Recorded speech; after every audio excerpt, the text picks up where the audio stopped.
This is Democracy Now!, democracynow.org, the War and Peace Report. I'm Amy Goodman with Nermeen Sheikh. As we go now to the controversy around the award-winning film director, Quentin Tarantino. On October 24th, Democracy Now! Was down at Washington Square Park. There was a major protest there. Quentin Tarantino spoke at the Rise Up October rally against police brutality before thousands of people here in New York City. I got something to say, but actually I would like to give my time to the families that want to talk. I want to give my time to the families. However, I just do also want to say, what am I doing here? I'm doing here because I am a human being with a conscience. And when I see murder, I cannot stand by, and I have to call the murdered, and I have to call the murderers, the murderers. Now I want to give my time to the family.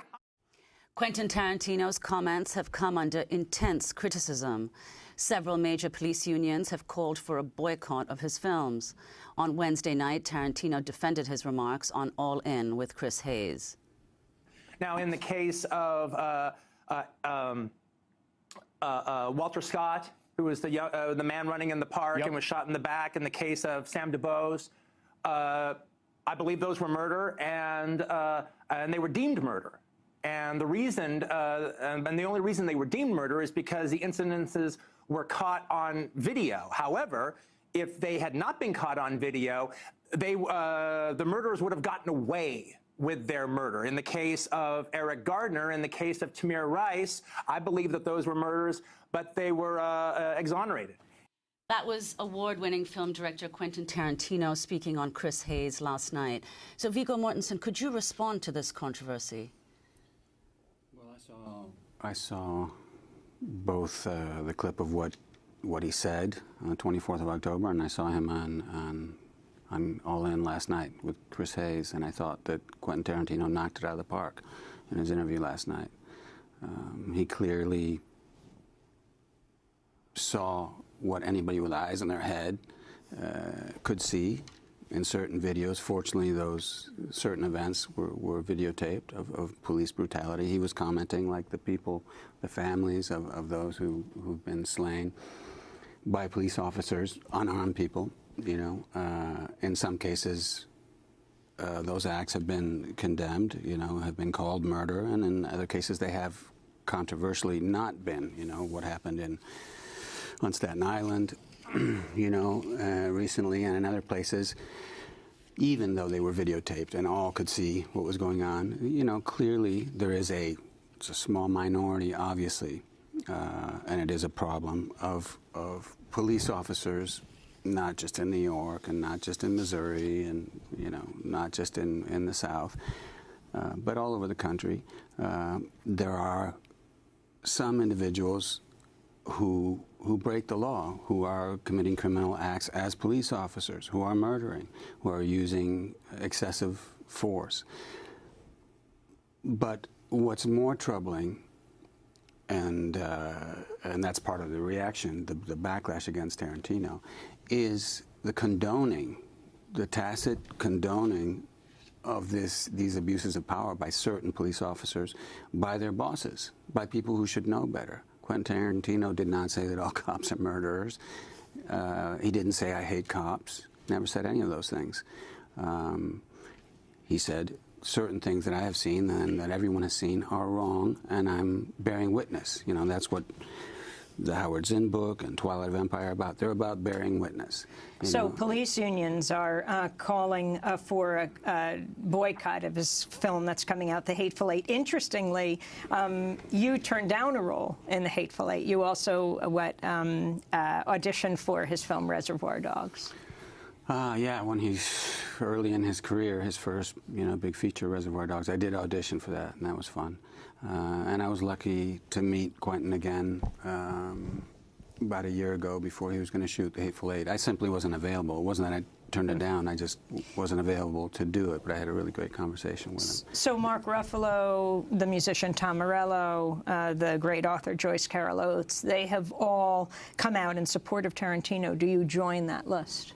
Absolutely, but it's not just Tarantino. It's about all the other people that were there on the 24th. It's not, you know, just being someone in the entertainment business does not give you more right than anyone else to speak, and it certainly doesn't give you less right. You know, the way that the police authority figures are speaking against Tarantino is by making irrelevant moral judgments about his movies, you know, to attack him, and that will work, you know, with a certain part of the population who likes to think, well, everything that's done in the movie business is, you know, it's Sodom and Gomorrah, and, you know, these people shouldn't be allowed to speak, and so forth. I mean, I don't think anything I say on this program today is going to be a problem for me as far as big reaction, because I'm not, you know, I mean, people see my movies, fortunately, but I'm not, it's not like when Lord of the Rings came out, then I was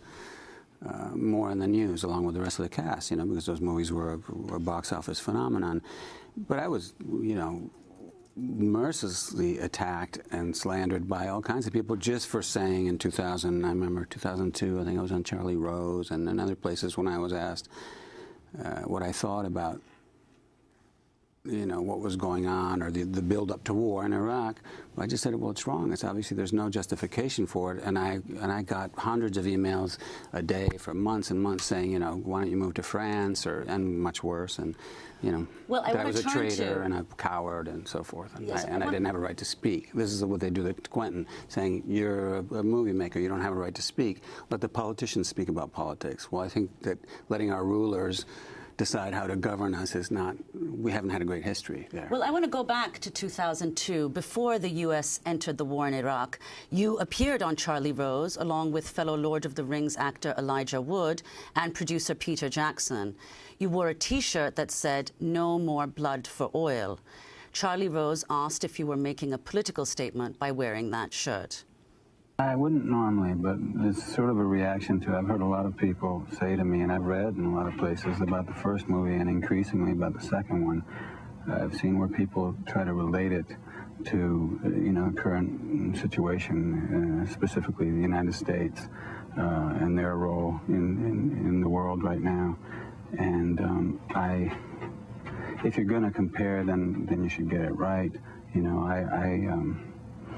I don't like hearing, you know, I mean, I played a character who's defending Helm's Deep, you know, and I don't think that the Two Towers or Tolkien's writing or Peter's work or our work has anything to do with the United States foreign adventures, you know, at this time, and it upsets me to hear that in a way, and it upsets me even more that questioning what's going on right now, what the United States is doing, is considered treasonous, really, and how dare you say that, and how un-American of you.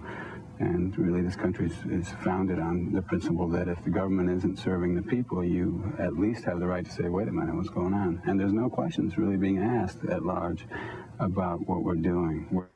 That was your appearance on Charlie Rose in 2002. So could you talk about the response that you received to what you said that evening on Charlie Rose?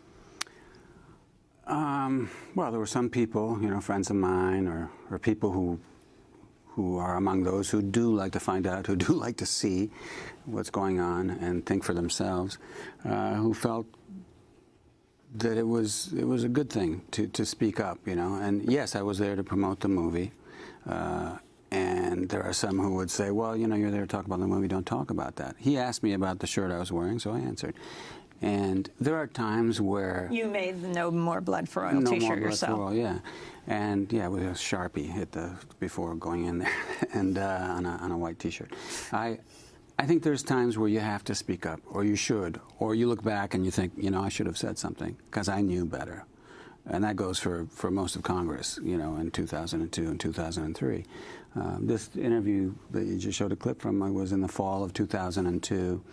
And I think on that show, at one point, whether it was on the air or not, I don't remember, Charlie said, well, how do you know, why are you saying there's going to be an invasion of Iraq? And I said, well, you know, today I opened the fashion section of the New York Times, and they were showing all the new military uniforms. I mean, this is a movie that's obviously greenlit and well on its way in pre-production, and it's ready to go. And you weren't talking about Lord of the Rings. You were talking about the movie. The invasion of Iraq, you know, under false pretenses, you know, and I don't know. Yeah, no, I got a lot because those movies. That was when the second one was coming out, The Two Towers, and so all of us who were involved in that trilogy were suddenly very popular.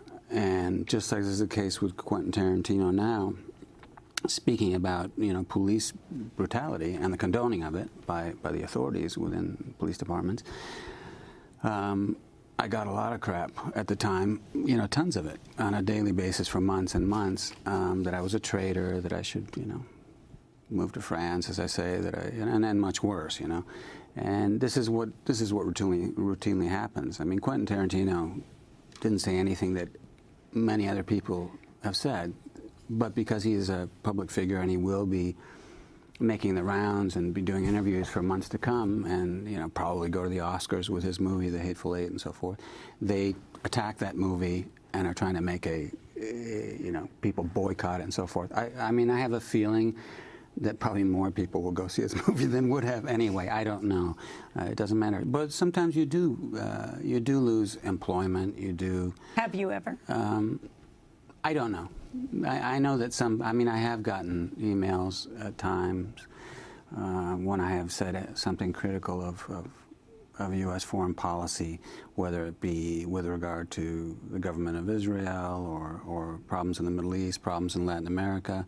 When I've spoken about, you know, something that's a long tradition in this country. I mean, even in recent history, the Clinton doctrine, Bill Clinton doctrine, basically says that the United States reserves the right to use unilateral military force anytime, anywhere that you know, it feels that it doesn't have access to foreign markets or resources, anytime it wants to enforce its you know, geopolitical ambitions.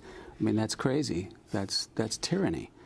And George W. Bush didn't do anything new. He just followed that doctrine, and so has Barack Obama. You know, I saw an excellent show you had on here with Jeremy Scahill talking about the drone papers. I mean, everybody should see that, you know. I want to see, I want to know, and when I saw that show, I sent that link to everybody I knew, and many people I didn't know. And whether they looked at it or not, I don't know, but there are times where you have to say something. I felt at that moment in 2002, in the fall of 2002, I was in New York City, and here we were, you know, New York City, where the year before, you know, September 11th and all that. And just there are certain things that can't be left alone without comment, I think. And